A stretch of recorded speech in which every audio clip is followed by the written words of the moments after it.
Okay, I'm having some ignition or starting trouble here with my 2003 Sportster Hugger 883.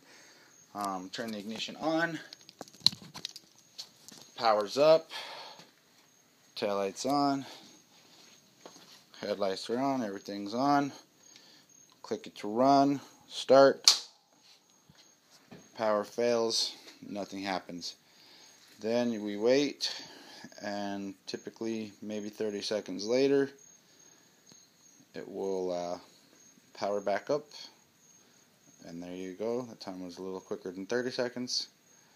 Same thing's going to happen again. Hit start, nothing good.